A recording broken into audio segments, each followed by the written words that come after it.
Hello friends, in the previous video we have studied the Earth's gravitational acceleration and the variation in the value of g with respect to the different places, that is at the surface, on the height, at the depth. Okay, so we have studied this. We have studied in the practically, and also I have derived two equations for the value of g at height and for the value of g at depth. Both we have derived the equations. Also we have studied the practically. So now we have a question that what will happen if object is placed at the center of the earth. जर ऑब्जेक्टला अर्थच्या सेंटरवरती place केलं तर काय होईल. Object आपण पाहिलं होतं formula की gravity acceleration due to gravity d equals to what, small g, that is acceleration due to gravity at depth equals to acceleration due to gravity on the surface into what is the formula, 1 minus d upon r. This was the formula for acceleration due to gravity at the depth. What will happen if the depth will become r, that is जर आपली ही अर्थ आहे consider करा आणि ह्या अर्थच्या surface वरती object ठेवला होता आणि हा सेंटर आहे. हा ऑब्जेक्ट जर इथं आला तर ऑब्जेक्टची डेप्थ किती असेल, इथं जर ऑब्जेक्ट आला तर किती डेप्थ असेल, r एवढी असेल. का तर इथून इथपर्यंत डिस्टन्स r आहे आणि ऑब्जेक्ट एवढं डिस्टन्स ट्रॅव्हल करून तो इथं आलेला आहे, म्हणजे डेप्थ किती असेल, d equals to here r. therefore what will be the equation? therefore gd equals to g in bracket 1 minus r upon r. okay, and g in bracket 1 minus 1, that will become the g into 0, and anything into 0 is 0. So acceleration due to gravity at the depth, that is equals to r. That means at the center of the earth is 0. तर आपण जर अर्थ सेंटरला गेलो तर acceleration due to gravity त्या ठिकाणी काय असेल, 0 असेल. हे लक्षात ठेवा. ओके, सो आणि आपण जर वरती गेलो, जसं जसं वरती गेलो त्यावेळेस पण आपण एक फॉर्म्युला पाहिला होता, gh म्हणजे हाइट साठी acceleration due to gravity काय होती, g equals to g into in bracket 1 minus 2h upon r. This was the formula. okay, so जर h आपला किती असेल, h जर आपला असेल r by 2, h equals to r by 2, then what will happen, then also gh equals to g in bracket 1 minus 2 into, that is r by 2, and total divided by r. These two cancel with these two, therefore this r cancel with this r, and here is 1 minus 1 is 0, 0 into anything 0, so gh will be the 0.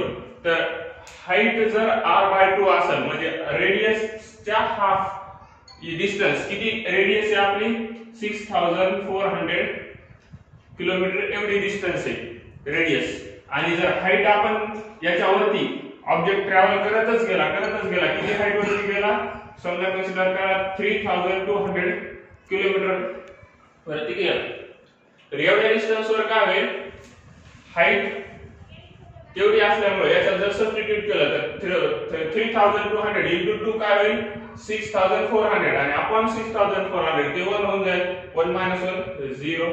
so at this height the acceleration due to gravity will become 0. आणि याचं proof पण पाहिलं नसतं तरी चाललं असतं, कारण की आपल्याला एक एक्झाम्पल मध्ये अप्रॉक्सिमेट व्हॅल्यू दिलेली आहे, तर ती अप्रॉक्सिमेटली 0 च्या जवळपास ती हाइट किती असते, किती दिली आपल्याला 35 आय थिंक 35,000 समथिंग दिली होती आपल्याला हाइट, तर एक 0 राहिले आपण 64,000 आहे, आणि इथं पण 32,000 येईल हाइट येईल, रेडियस 64,000 किलोमीटर. तर आपल्याला हाइट दिली, ऑब्जेक्टची दिली आपल्याला सॅटेलाइटची हाइट 35,000 200 समथिंग किलोमीटर एवढी सॅटेलाइटची हाईट दिली आणि त्या सॅटेलाइटची ऍक्सेलरेशन ड्यू टू ग्रॅव्हिटी त्या पुस्तकामधल्या बुक मधल्या चार्ट मध्ये काय 0.2 समथिंग अशी काहीतरी दिलेली असेल तिथं तुम्हाला. तर ही हाईट आणि ही हाईट अप्रॉक्सिमेटली सारखी आहे. म्हणजे इथं तुम्हाला 0.2 म्हणजे अप्रॉक्सिमेटली 0च व्हॅल्यू आहे. म्हणजे हे आपलं प्रूफ इथं मॅच होईल. जर एवढ्या हाईट वरती किंवा याच्या वरी गेला तर अप्रॉक्सिमेटली व्हॅल्यू हे कॅल्क्युलेशन केल्यामुळे आपल्याला एक्झॅक्ट 0 आलेले आहे. पण रिअल मध्ये म्हणजे आयडेंटिकल व्हॅल्यू आणि ऍक्च्युअल व्हॅल्यू ह्या थोडासा डिफरन्स भरत असतात.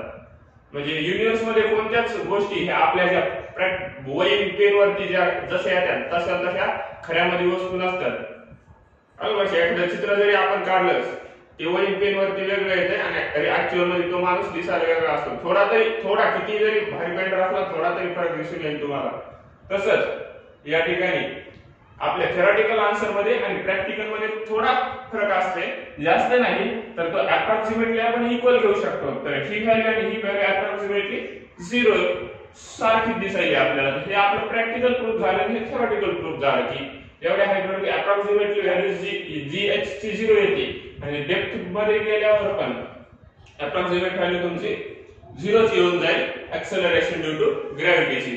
तर हा आपला इथं कंप्लीट होतोय पोर्शन अर्थ ऍक्सेलरेशन ड्यू टू ग्रॅव्हिटीचा. या ठिकाणी आपण हा क्वेश्चन पाहिला मागच्या व्हिडिओवरती बेस्डचा. आता आपल्याला नेक्स्ट पॉइंट घ्यायचा आहे, त्याचं नाव आहे mass and weight. So let's go toward the mass and weight. So before that, let's talk about the mass. Let's talk about the mass, and before that, let's overlook about the gravity on the moon. How gravity changes on the moon. चंद्रावरती कशी gravity change होते एकदा ते overlook करूया आणि मग थोडंसं mass कडे जाऊया. आपल्या acceleration due to gravity चा moon वरती कसा इफेक्ट होतो. तर वेगवेगळ्या प्लॅनेट वरती आपण पाहिलं जी ची व्हॅल्यू काय g equals to gm upon r चा स्क्वेअर एवढी व्हॅल्यू आहे g ची. तर अर्थ साठी m कॉन्स्टंट आहे. जर आपण प्लॅनेटच बदलला तर g ची व्हॅल्यू कॉन्स्टंट राहील का? प्लॅनेटच बदलला पूर्ण आपण g ची व्हॅल्यू कॉन्स्टंट राहील का? नाही, कारण की प्लॅनेट जर बदलला तर m बदलायला आहे. m म्हणजे त्या प्लॅनेटचा मास. इथं मास अर्थ होती पूर्ण, म्हणून पूर्ण अर्थ होती जी कॉन्स्टंट कन्सिडर करू लागत आपण 9.8. आपण पूर्ण प्लॅनेटच बदलला म्हणजे अर्थच्या ऐवजी आता दुसरी एखादी सॅटेलाइट घेतली समजा अर्थच्या भोवती रिव्हॉल्व होणारी, तिथलं जी जर कॅल्क्युलेट करायचं झालं तर त्या ठिकाणी सॅटेलाइटचं मास घ्यावं लागेल. मग जी ची व्हॅल्यू चेंज होईल. जर मून वर कॅल्क्युलेट केलं तर ते तरी पण तिथेही m ची व्हॅल्यू चेंज झाल्यामुळे आपल्याला g ची व्हॅल्यू पण चेंज झालेली दिसेल. हे जिथे कॉन्स्टंट आहे r पण चेंज व्हायला त्या ठिकाणी m आणि r दोन गोष्टी चेंज व्हायला, कारण की त्या तिथलं सेंटर ऑफ मास बदललं आणि तिथे त्या प्लॅनेटची रेडियस बदलली की हा r ची व्हॅल्यू पण चेंज होणार. कारण r आपण इथं अर्थची रेडियस घेऊ लागलो, वेगळ्या प्लॅनेटवर गेलो की तिथल्या प्लॅनेटची रेडियस येणार. तर ही व्हॅल्यू प्रत्येक प्लॅनेटवरती वेगळी असणार. फक्त त्या प्लॅनेट साठीच कन्सिडर केलं तर त्या प्लॅनेटवर कुठेही गेला तर हे जी कॉन्स्टंट असेल. जसं अर्थवरती कुठेही 9.8 घेतो, मून वरती त्या ठिकाणचं कॅल्क्युलेशन करून तुम्ही कॅल्क्युलेट केलं तर ते कुठेही कॉन्स्टंट येणार. मून वरती कुठेही मूनच्या सरफेस वरती, तसंच सन वरती, मार्स वरती, ओके, सॅटर्न वरती अशा वेगवेगळ्या प्लॅनेट्स जर तुम्ही कॅल्क्युलेट केलं त्यांचे मास करस्पॉन्डिंग आणि रेडियस घेतली तर हे कॅल्क्युलेशन जर केलं तर त्या प्लॅनेट साठी जी ची व्हॅल्यू ही कॉन्स्टंट येईल. फक्त त्या प्लॅनेट साठीची म्हणतोय मी. जर प्लॅनेट चेंज झाला तर जी चेंज होईल. ओके, सो मूनचं जी हे आय थिंक 1/6 टाइम काहीतरी व्हॅल्यू आहे तुमच्या मूनच्या जी ची 1/6 time the 1/6 time the value of g for the earth, त्याच्या 1/6 आहे. आणि जर तुम्ही जर जंप करायला तर तिथं पण एवढाच इफेक्ट दिसून येईल तुम्हाला की अर्थ वरती जेवढी हाईट जाईल तुमची तर त्याची हाईट ही खूप जास्त असेल तुमच्या अर्थच्या हाईट पेक्षा. जर उडी मारली तुम्ही समजा तर तुमची उडी खूप उंच जाईल. कशामुळे? तर जे ऍक्सेलरेशन ड्यू टू ग्रॅव्हिटी आहे ज्याच्यामुळे तुमचं ऍक्सेलरेशन खाली येऊ लागलं, स्पीड समजा तुमची ती इथं जास्त होती आणि तिथे कमी आहे. मग उडी मारल्यामुळे खालचा फोर्स पण कमी असणार. मग फोर्स कमी असल्यामुळे तुम्ही जेवढा उंच अर्थवरती जातात त्याच्यापेक्षा उंच वरी जाऊ शकतात, कारण खाली वाढणारा फोर्स कमी असल्यामुळे वरी तेवढ्यात जास्त अमाउंट मध्ये तुम्ही जाऊ शकाल. तर मून वरती जर जंप केलं तर तिथली हाईट जास्त असेल as compared to the earth. Now let's go to the mass and weight. आता मास काय आणि वेट काय पाहूया आपण. मास हा वर्ड बऱ्याच वेळेस आपण पाहिलेला आहे या चॅप्टर मध्ये आतापर्यंत. मास कन्सेप्ट आपण सुरुवातीच्या 2 व्हिडिओ मध्ये एकदम क्लिअरली पाहिलेली आहे. तर आपल्याला पाहिजे आता वेट म्हणजे काय. ओके, सो मास म्हणजे आपण एक डेफिनेशन पाहिली होती मासची. What is mass? The measure of inertia or measurement of inertia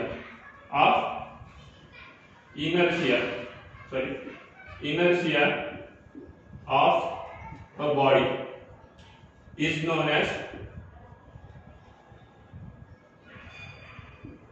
mass of that body. Okay, त्या बॉडीचा मास म्हणजे काय, त्या बॉडीच्या इनर्शियाचं मेजरमेंट ही डेफिनेशन पाहिली होती. किंवा याच्या आर मध्ये तुम्ही आणखी एक डेफिनेशन लिहू शकता. याला जर लिहायचं झालं, ओके, याला जर दुसरी डेफिनेशन लिहायची मासची, तर आपण पाहिलं होतं की मॅटर कशापासून बनलेला आहे, मास पासून बनलेला आहे. ओके, सॉरी, मॅटर मास पासून नाही बनलेला. आपण डेफिनेशन काय पाहिली होती मॅटरची? Everything that has mass and take space. तर त्याच्या ऑपोजिट मध्ये तुम्ही मॅटरची डेफिनेशन लिहू शकता काय, सॉरी, मासची डेफिनेशन लिहू शकता काय, the mass of the body is what is the definition? The matter, the amount of matter, the amount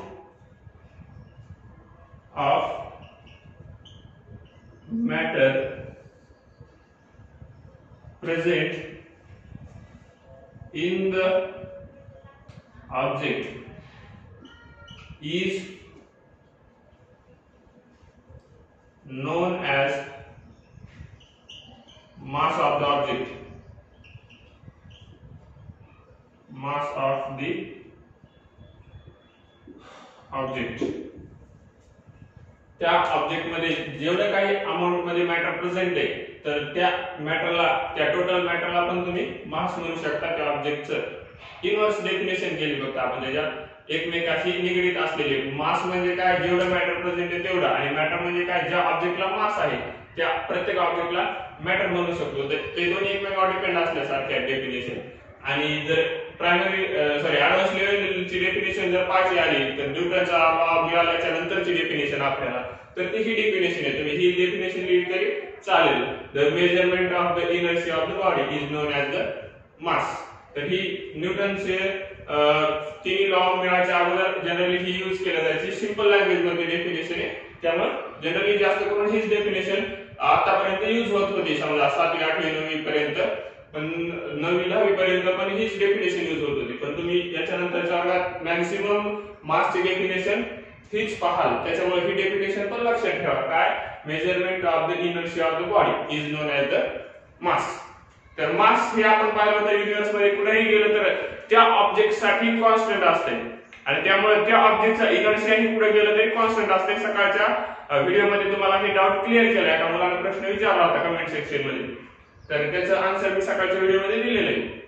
okay, so measurement of the inertia of body is known as the mass.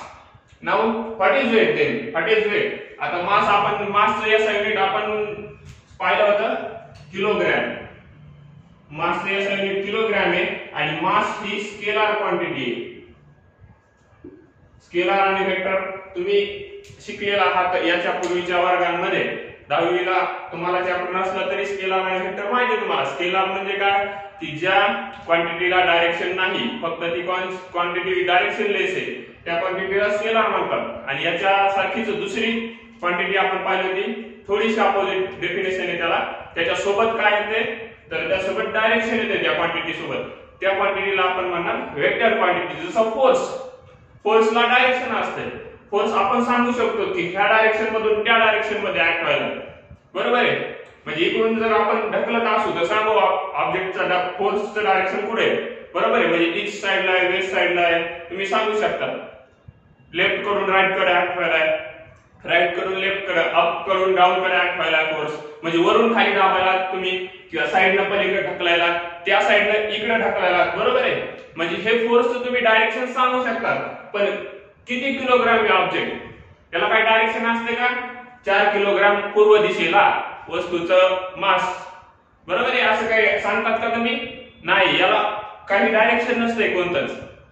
Velocity सांगायची तर त्याला direction लावतो आपण. Velocity आणि speed जवळपास सारख्या concept आहेत, पण स्पीडलाच व्हेलॉसिटी कधी म्हटल्या जाते, ज्यावेळेस त्याच्या बरोबर डायरेक्शन येते. म्हणजे काय, तर ऑब्जेक्ट चाललाय 30 किलोमीटर प्रति घंट्याच्या वेगानं, पण कोणत्या दिशेला, पूर्व दिशेला, तर त्यावेळेस ती झाली व्हेलॉसिटी. आणि फक्त ऑब्जेक्ट चाललाय 30 किलोमीटर प्रति घंट्याच्या वेगानं, तर ही झाली स्पीड. आणि स्पीड ही स्केलर क्वांटिटी आहे जिथे डायरेक्शन येईन.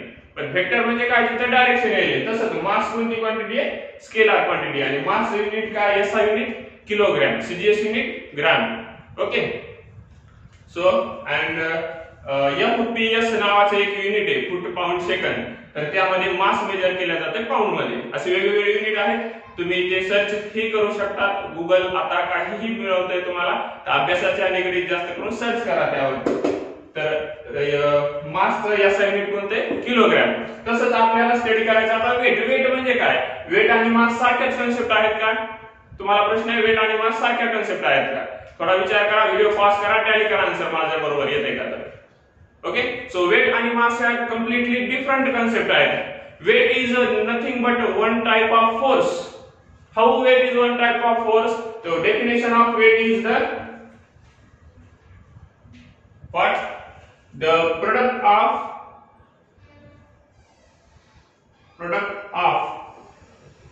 mass of body and acceleration due to gravity is called as weight of a body. कोणत्याही बॉडीचं वेट म्हणजे त्या बॉडीचं मास आणि त्या बॉडीवर ऍक्ट होणारा ऍक्सेलरेशन ड्यू टू ग्रॅव्हिटी, त्या दोघांचा गुणाकार. म्हणजेच काय, तर वेटला डिनोट करतो W न आणि मासला डिनोट करतो कॅपिटल M न. वेटला डिनोट करायचं कॅपिटल W न आणि याला मॅथमॅटिकल इक्वेशन होईल मग M into acceleration due to ग्रॅव्हिटीला डिनोट करतो आपण स्मॉल g न. ओके. सो द अर्थ वरती काय होईल मग, याची व्हॅल्यू M म्हणजे त्या ऑब्जेक्टचं मास जे काय असेल इनटू 9.8. दुसऱ्या प्लॅनेटवर गेला 9.8, व्हॅल्यू चेंज म्हणजे काय असेल ती, बरोबर आहे. तिसऱ्या प्लॅनेटवर गेला वेगळी आहे. मग जसं मास कुठेही कॉन्स्टंट होतं, वेट कॉन्स्टंट येईल का, तसं नाही. वेटची जागा बदलायची, कारण की वेट हे मास वरती डिपेंड आहे, पण त्याचबरोबर जी वरती पण डिपेंड आहे. जर ऑब्जेक्ट बदलला तर त्याच्या मास मुळे तर वेट बदलायचं, पण त्याच ऑब्जेक्ट साठी आपण कन्सिडर करायला, जसं त्याच ऑब्जेक्ट साठी मास कॉन्स्टंट होतं सेम ऑब्जेक्ट साठी, तसं सेम ऑब्जेक्ट साठी वेट कॉन्स्टंट राहील का, आता नाही राहणार. कारण की वेट कोणाबरोबर आणखीन बदलले, वेटला बदलवणारे दोन फॅक्टर दिले. एक मास, आता ऑब्जेक्ट तर कॉन्स्टंट ठेवला, मग मास बदलायचा विषयच नाही आला. दुसरा काय आला, ऍक्सेलरेशन ड्यू टू ग्रॅव्हिटी. हा बदलू शकतो, कारण की जागा बदलू शकते ऑब्जेक्टची. घरापासून दुकानापर्यंत काहीतरी पिशवी घेऊन गेलात, पिशवीत काहीतरी घेऊन आलात, ते ऑब्जेक्ट तुम्ही कन्सिडर करा. तुम्ही राहतात नॉर्थ पोल वरती, तिथं आपण व्हॅल्यू पाहिली होती 9.832 समथिंग लाईक दॅट, अशी काहीतरी मीटर पर सेकंड स्क्वेअर एवढी व्हॅल्यू पाहिली होती. तुम्ही नॉर्थ पोल वरती राहताय, ही झाली जी ची व्हॅल्यू त्या ठिकाणची नॉर्थ पोल वरती. आणि तुम्हाला दुकानावरती जायचंय आणि तुमचं दुकान, तुम्हाला जे सामान घ्यायचंय नॉर्थ पोल वरती, तुम्हाला थंडी वाजली आता आणि तुम्हाला जायचं दुकानावरती, तर तिथं तर काही दुकान नाही, तुमचं एकट्याच घर आहे. तुम्ही गेलात इक्वेटर वरती, बरोबर आहे. इक्वेटर वरती म्हणजे विषुववृत्तावर काय आहे जी ची व्हॅल्यू, विषुववृत्तावर जी ची व्हॅल्यू आहे 9.78 समथिंग 783 आय थिंक, अशी काहीतरी आहे something like that value meter per second square. Okay. So ही विषुववृत्तावरची ऍक्सेलरेशन ड्यू टू ग्रॅव्हिटी झाली, बरोबर आहे. तर ही व्हॅल्यू घेऊन म्हणजे त्या ऑब्जेक्ट विषुववृत्तावर असताना एवढी व्हॅल्यू होती. मग वेट किती आहे, त्या ऑब्जेक्टचं मास कन्सिडर करा 10 होतं, त्या ऑब्जेक्टचं मास 10 आहे. आणि मग विषुववृत्तावर त्या ऑब्जेक्टची ऍक्सेलरेशन ड्यू टू ग्रॅव्हिटी किती होती, 9.78 होती. मग वेट किती आहे इथं 97.8 आणि वेट च एसआय युनिट हे न्यूटन असते. वेटचे SI युनिट न्यूटन असते, कारण की आपण डेफिनेशन पाहिली सुरुवातीला. Weight is one kind of force. फोर्सचे SI युनिट काय? न्यूटन आहे. तर वेटचे SI युनिट काय असेल? न्यूटन असेल. आणि आणखी एक प्रूफ सांगतो तुम्हाला. mg म्हणजे वेट आहे आणि mg म्हणजे आणखी काय? फोर्स आहे. तर त्यामुळे वेट आणि फोर्स दोन्ही ह्या इक्वल क्वांटिटी आहेत. वेट म्हणजेच फोर्स, फोर्स म्हणजेच वेट. पण हा फोर्स कोणामुळे? ऍक्सेलरेशन ड्यू टू ग्रॅव्हिटी मुळे. आणि तो कुठे असतो? मग डाऊनवर्ड डायरेक्शन मध्ये असतो.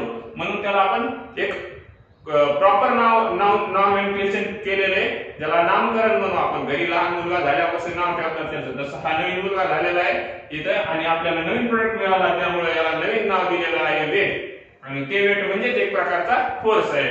आणि फोर्सचे SI युनिट काय असते? न्यूटन. तर वेटचे SI युनिट पण काय आहे? न्यूटन. तर या ठिकाणी किती फोर्स आला आपला? सॉरी, वेट आला आपला न्यूटन. किती किती न्यूटन? 97.8 न्यूटन. ओके, हे कुठे आलं? इक्वेटर वरती. आता आपण गेलो पोल वरती, ते आपलं स्वेटर वगैरे काय निवाण ते सामान घेऊन, बरोबर.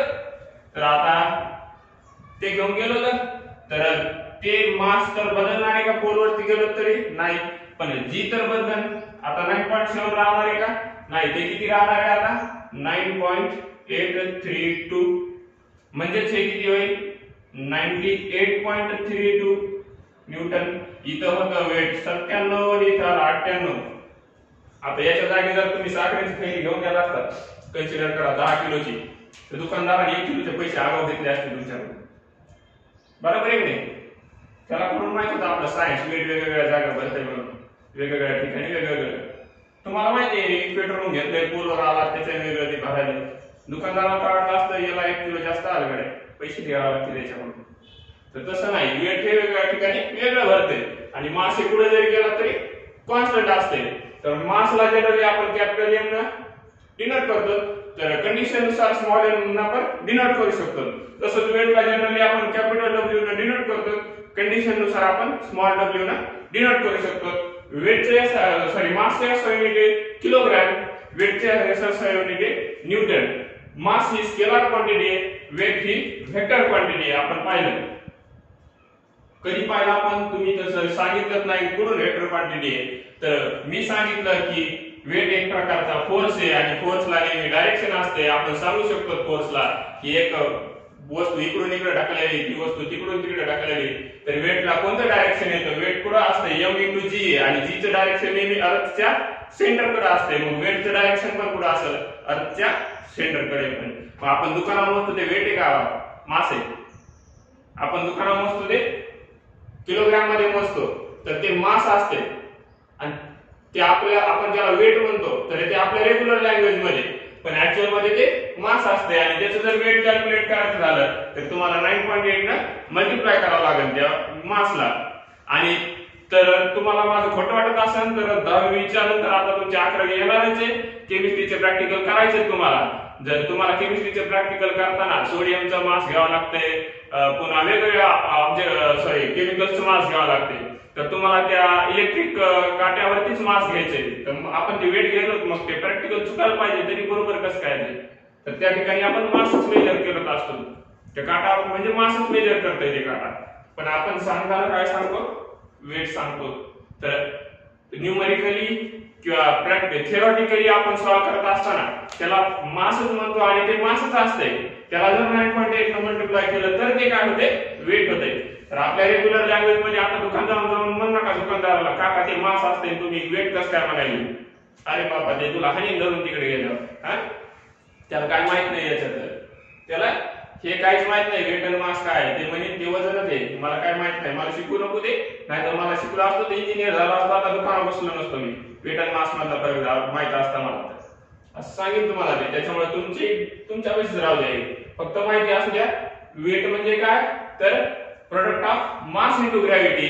आणि मास म्हणजे काय? Measurement of the inertia, or you can call the amount of matter present in the object. It is called the mass. So this is basic difference between weight and mass. Mass is a scalar and the weight is the vector quantity. The SI unit of mass is a kilogram and SI unit of weight is a Newton. So let's go to the new topic.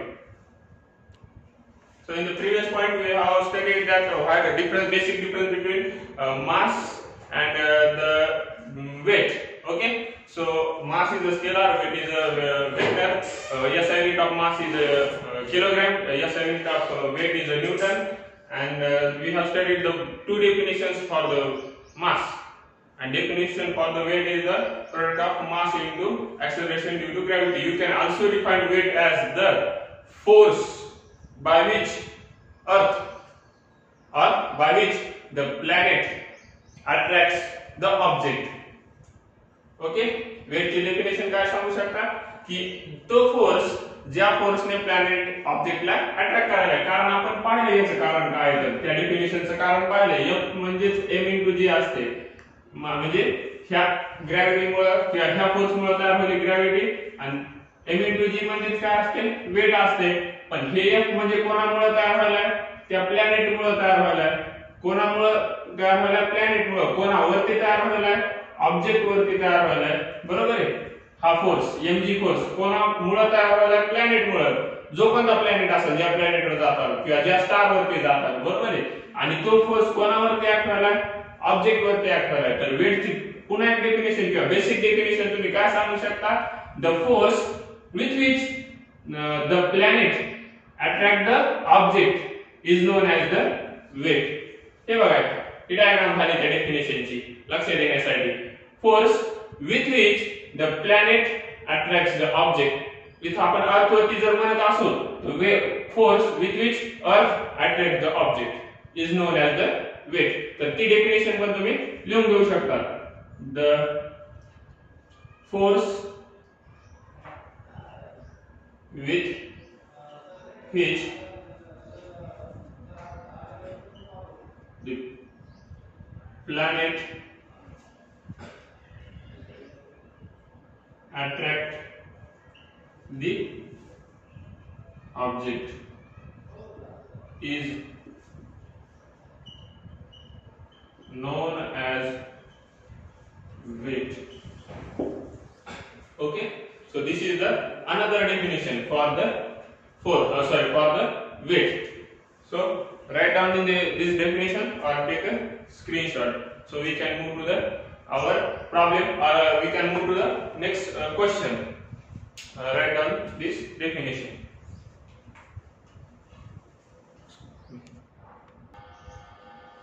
So come to our questions. The questions are that what will happen if you go away at height? Do your weight increase, or do your weight decrease, or do your weight remain constant? काय होईल जर तुम्ही height वर गेलात किंवा उंच जात राहिलात, तर वेट सेम राहील की कमी होईल की वाढेल वेट? वेट हे काय होईल? तुम्ही प्रश्न पडायला पाहिजे तुम्हाला स्वतःला, पण तुम्हाला प्रश्न पडत नाही, त्यामुळे मीच तुम्हाला प्रश्न विचारला काय होईल. तर वेट काय होईल आपलं? कमी होईल. तर कशामुळे वेट कमी होईल? तर आपण आताच कारण पाहिलं त्याचं. वेट म्हणजेच फोर्स. कोणामुळे? प्लॅनेटमुळे किंवा दोन बॉडी मधला फोर्स तयार. बरोबर आहे. त्याला आपण वेट म्हणणार. आणि आपण पाहिलं जसं जसं वरी जाऊ, जसं जसं डिस्टन्स इन्क्रीज होईल, डिस्टन्सला इन्व्हर्सली प्रोपोर्शनल आहे काय? फोर्स. आपण पाहिलेले डिस्टन्सला इन्व्हर्सली प्रोपोर्शनल आहे फोर्स. सुरुवातीलाच पाहिलेले. हे जरी F = mg असलं, F = mg जरी असलं तरी F चा दुसरा फॉर्म्युला काय आहे? g म्हणजेच आपल्याला g ची व्हॅल्यू सबस्टिट्यूट करून पण तो फॉर्म्युला आणता येतोय. m g ची व्हॅल्यू काय आहे? g m/r². इथं r म्हणजे रेडियस होती, पण डिस्टन्स घेल्यावर इथं r ठेवायला जमू का नाही? तर r + h². जसं जसं h इन्क्रीज होईल तसं f डिक्रीज होईल, कारण की डिनॉमिनेटर इन्क्रीज झालाय. हे इन्व्हर्सली प्रोपोर्शनल आहे. जर छेद वाढत असेल तर येणारं उत्तर जे ह्या रेशोचं, तर ते काय होईल? कमी होईल. म्हणजे फोर्स कमी होईल. आणि फोर्स म्हणजे काय होता? वेट होता. मग जसं जसं वरी जाऊ तसं तसं वेट पण काय व्हायला पाहिजे? ऑब्जेक्टचं कमी व्हायला पाहिजे. जसं जसं हाईट वरती जाऊ तसं. हा झाला पहिला प्रश्न आहे. आणि दुसरा प्रश्न आहे, जर तुम्ही 2r एवढ्या हाईट वरती गेलात तर काय होईल? 2r एवढ्या हाईट वरती गेलात तर काय होईल? तुमचं वेट किती असेल 2r एवढ्या हाईट वरती गेलात तर ते वेट असेल F = m म्हणजे mass of the object. Okay, m म्हणजे mass of the object. g ची व्हॅल्यू आपण आता जिथं सबस्टिट्यूट केली होती काय होती? एवढी होती, बरोबर आहे.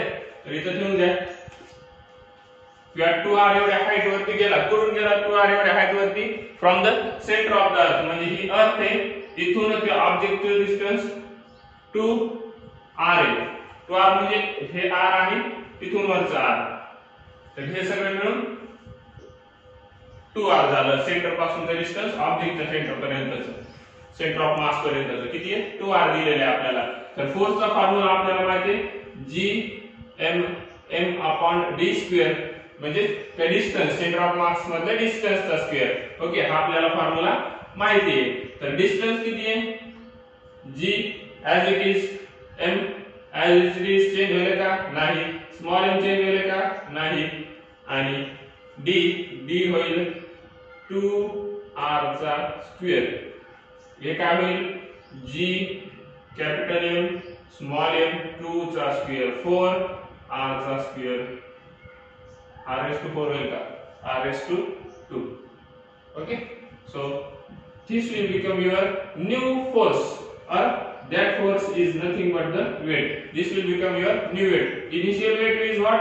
Initial weight is that this much. सुरुवातीचं वेट एवढं होतं. वेट म्हणजे हे वेट आहे, डायरेक्टली वेट लिहूया आपण आता फोर्सच्या ऐवजी. आता आपल्याला माहित झालेले हा फोर्सचा वेटचा फॉर्म्युला एकच आहे म्हणून. तर इथं वेट एवढं होतं आणि नंतरचं वेट एवढं आलं. तर याच्यामध्ये जर हे W1 म्हणा, हे W2 म्हणा, हाईट वरती गेल्याच्या नंतर, तर W2 ची व्हॅल्यू किती होईल मग? हे एवढं बघा आणि हे बघा, सेम टू सेम दिसायला का नाही? जुळवा भाई. मग हे W1 आणि हे काय? हे काय? हे इंटू 1/4 आहे.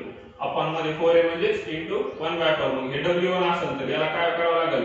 इंटू 1/4. इंटू 1/4 केलं तर काय होईल? अपॉन मध्ये 4 जाते.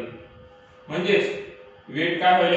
रिड्यूस होईल. इथं पण आपल्याला प्रूव्ह झालं, जसं जसं हाईट वर जाऊ तसं तसं वेट कमी होईल. फक्त हे आपण एक स्पेसिफिक एक्झाम्पल घेऊन पाहिले आहे की जर हाईट तुमची 2r एवढी असेल तर काय होईल. जर हाईट जर 2r एवढी असेल, हाईट म्हणण्यापेक्षा ऑब्जेक्टचं डिस्टन्स अर्थच्या सेंटर पासूनचं म्हणा तुम्ही. ऑब्जेक्टच्या सेंटर आणि अर्थच्या सेंटर दोघांच्या मधलं डिस्टन्स आहे 2r. जर झालं तर काय होईल? r पासून 2r एवढं केलं आपण, डिस्टन्स इन्क्रीज केलं तर काय होईल?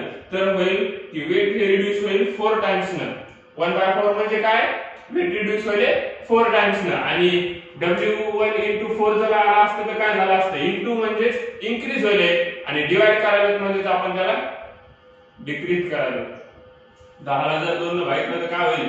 वाढेल काय नंबर? नाही. हे काय होईल? 5 होईल. म्हणजे संख्या कमी होईल का वाढेल? कमी होईल. तर इथं W1 ला 4 ने डिवाइड करायला होतं तर W1 काय होईल? डिक्रीज होईल आणि W2 मिळाले आपल्याला. म्हणजे W2 म्हणजे काय? डिक्रीज झाले ना वेट. कशामुळे डिक्रीज झाले? आपण हाईट वरती गेल्यामुळे डिक्रीज झाले ते. तर किती ने डिक्रीज झाले? 4 टाइम्स ने डिक्रीज झाले. सांगताना सांगायचं W2 is nothing but W1 decrease by 4 times. Okay, जर W1 ला 4 टाइम्स ने डिक्रीज केलं तर आपल्याला W1 मिळून जाईल. म्हणजे काय? जर तुमचं सेंटर ऑफ अर्थ पासूनचं डिस्टन्स, बॉडीच्या सेंटर ऑफ मास पर्यंतचं डिस्टन्स हे 2r जर असेल तर मिळणारा मास 1/4 टाइम ओरिजिनल, सॉरी मिळणारा वेट 1/4 टाइम ओरिजिनल वेट एवढा असेल. Okay, you got it. So let's go to the one problem, solve one numerical problem. Okay,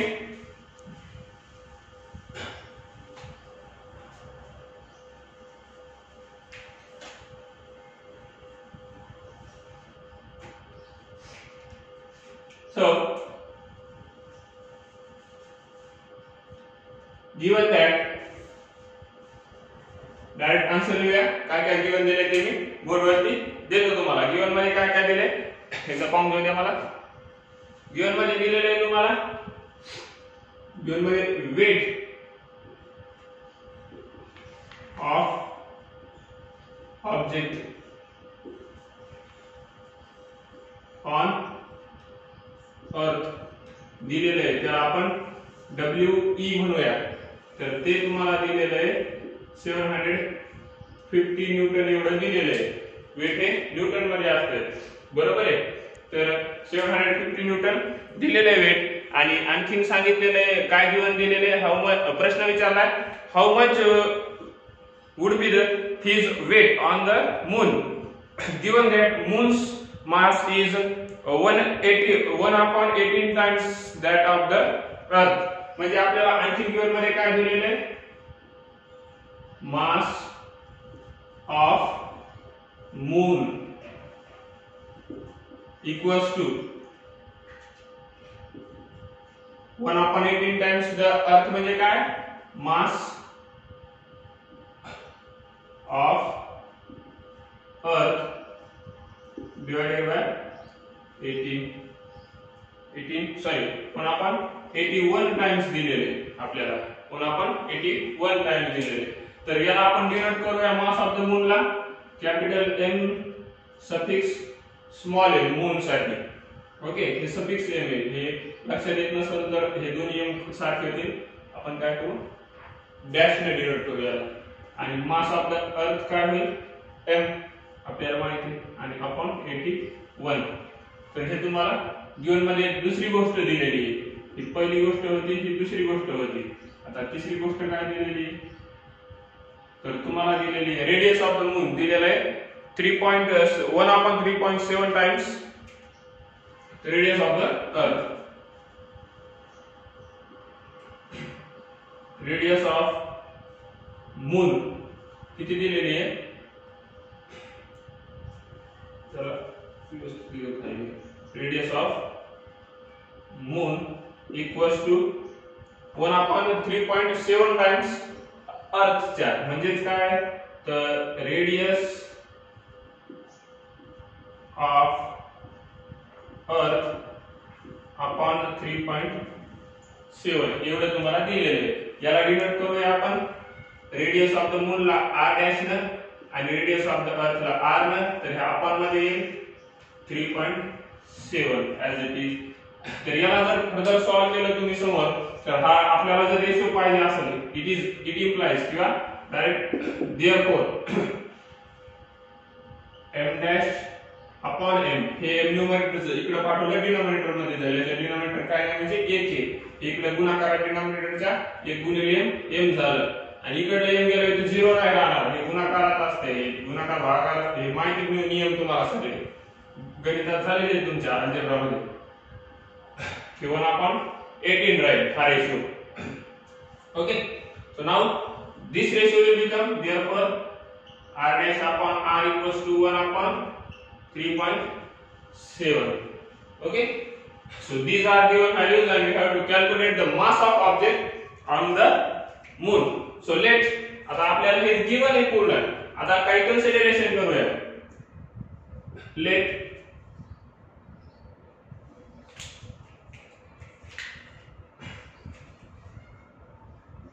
mass of the object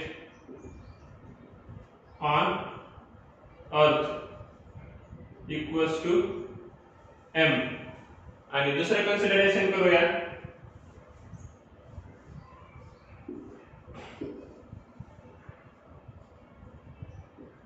mass of the same object. Okay, object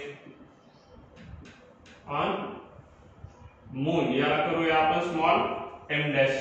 ऑब्जेक्टचं मास आहे म्हणून small m ने denote करूया.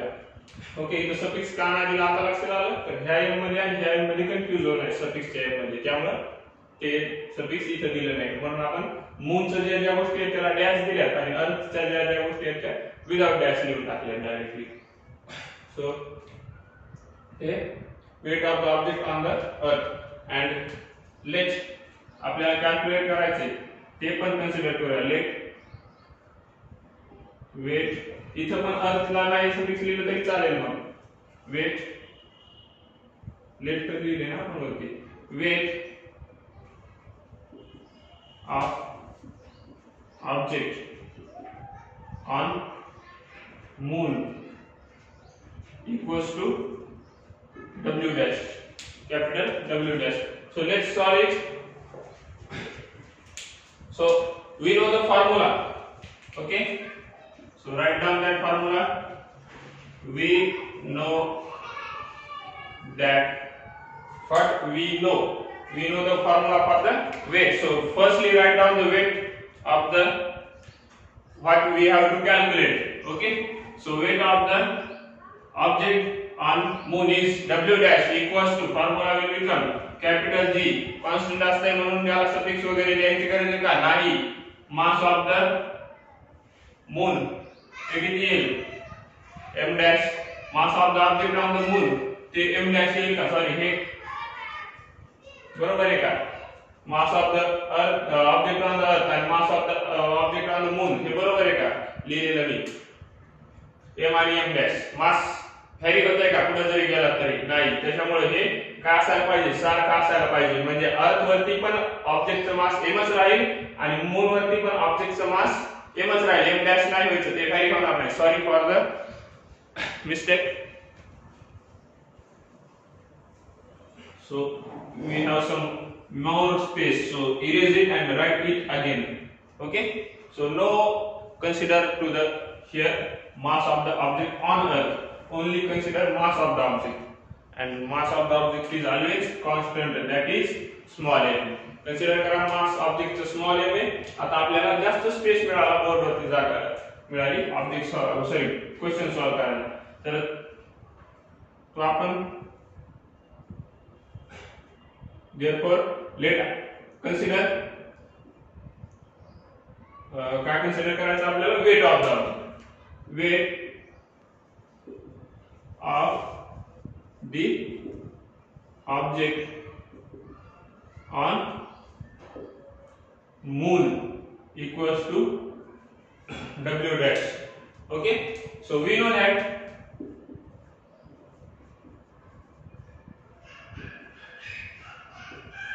we know that the formula, which formula is that w equals to, here w dash we have to calculate w dash equals to G, capital G. Okay, it is always constant. Mass of the moon, that is m dash, we have considered it as a m dash. Okay, and mass of the object is m, it is always constant here. Okay, and upon radius of the moon r dash and its square. हे 12 दिसून आहेत म्हणून मी bracket केला, तुम्ही पण bracket करा, नाहीतर ते 12 दिसते नाही, तर मग r चा 12वा पॉवर करताना पुन्हा तुम्ही. So this is equation number 1. याला इक्वेशन नंबर 1 कन्सिडर करा. Now this is weight of the object on the moon. Now weight of the object on the earth, W equals to, and W equals to what? G, capital M, mass of the earth, small m, mass of the object, and R is the radius of the earth and its square. So this is equation number 2. This is equation number 2. आता बघा आपल्याला given मध्ये एकच quantity single मध्ये दिलेली आहे, ही quantity ratio मध्ये, ही quantity ratio मध्ये. मग आपल्याला जर w ची क्वांटिटी काढायची असेल तर आपल्याला लक्षात घ्यायला पाहिजे, रेशो घेतला तर इझिली मिळून जाईल आपल्याला w डॅश ची व्हॅल्यू. तर आपण काय करूया, रेशो घेऊया दोन्ही इक्वेशनचा. So divide equation 1 by equation 2. Equation 1 ला डिवाइड करा इक्वेशन 2 ने, तर आपल्याला मिळून जाईल, अगोदर लिहूया ते,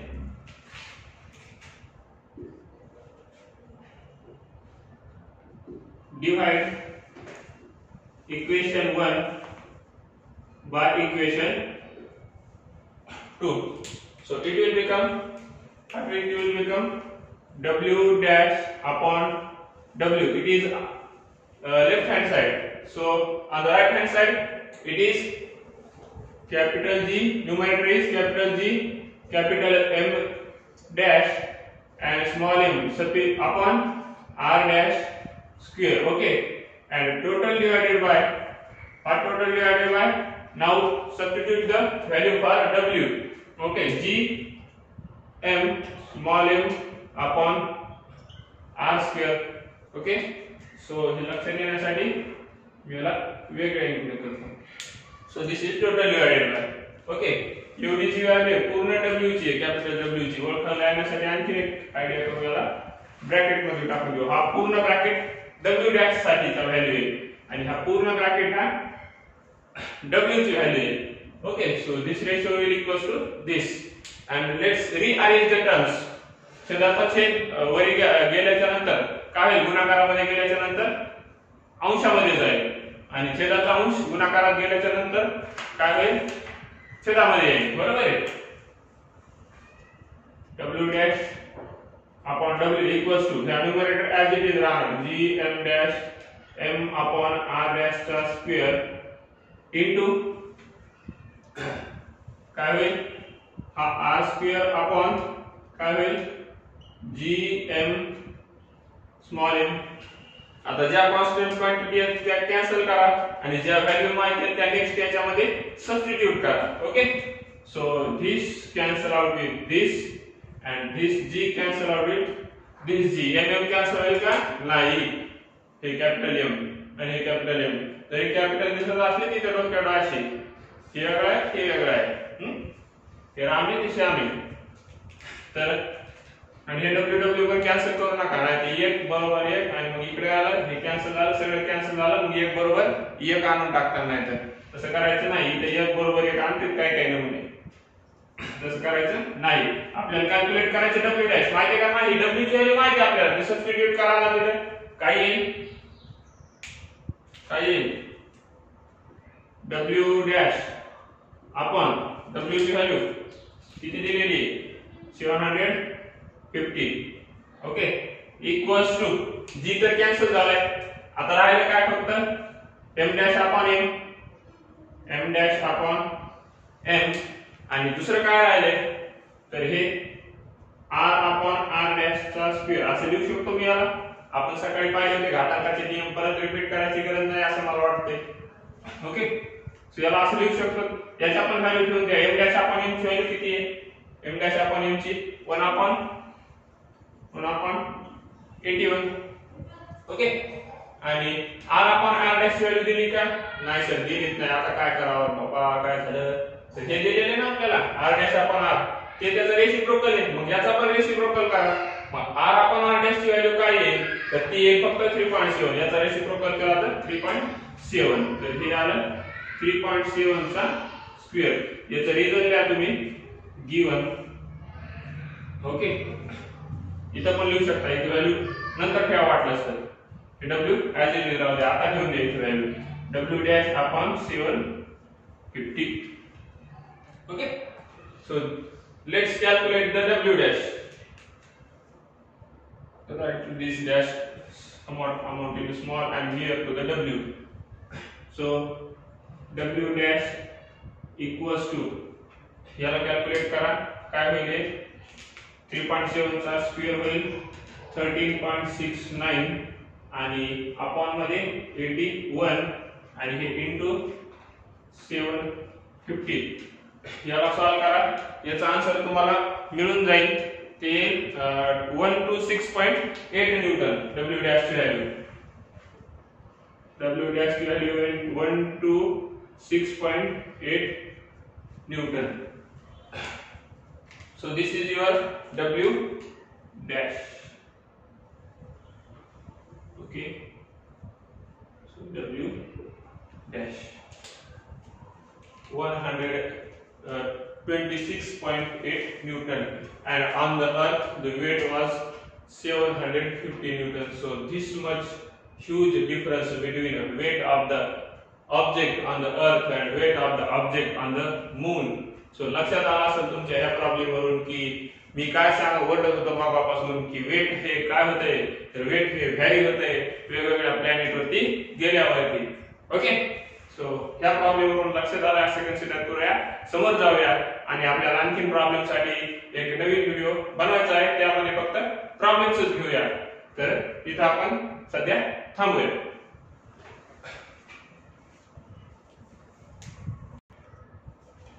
One more thing is remaining here.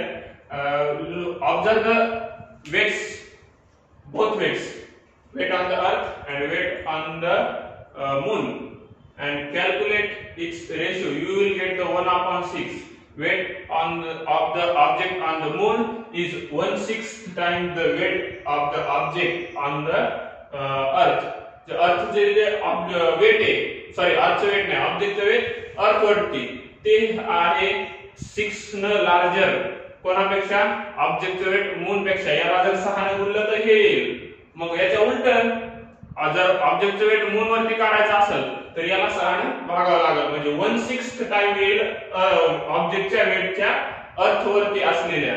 कोणाचं ऑब्जेक्ट जर मून वरती असेल तर तिथलं वेट हे अर्थ वरती असलेल्या वेटच्या 1/6 येईल. तर कॅल्क्युलेट करायचं असेल तर आपण डायरेक्टली या फॉर्म्युल्याने पण कॅल्क्युलेट करू शकतो. वेट जर कॅल्क्युलेट करायचं असेल तर अर्थचं माहिती असल्या आपल्याला mg आहे तर मग मूनचं काय येईल, मून वरती वेट काय येईल, w 1/6 येईल त्याच्या mg च्या. कारण की आपण पाहिलं होतं ऍक्सेलरेशन ड्यू टू ग्रॅव्हिटी पण 1/6 असते. मग वेट पण नॉर्मल गोष्ट आहे, साधी गोष्ट आहे, 1/6 होणार. फक्त g चेंज होईल, m चेंज होईल का नाही. तर हा प्रॉब्लेम तुम्ही या पद्धतीने पण सोडू शकता आणि त्या पद्धतीने पण सोडू शकता. ह्या पद्धतीने काय घेतलं तर आपल्या लक्षात यावं आपण. ओके. आणि ह्या ऑब्झर्वेशन वरून पुन्हा तुम्ही सांगू शकता ही गोष्ट. ओके. सो हे फक्त नोट मध्ये लिहा. ओके. सो वेट हे सेंटेन्स लिहून घ्या. पुढे लिहू इथं weight on moon is 1/6 times weight on earth. Okay, so let's stop here. Have a great day.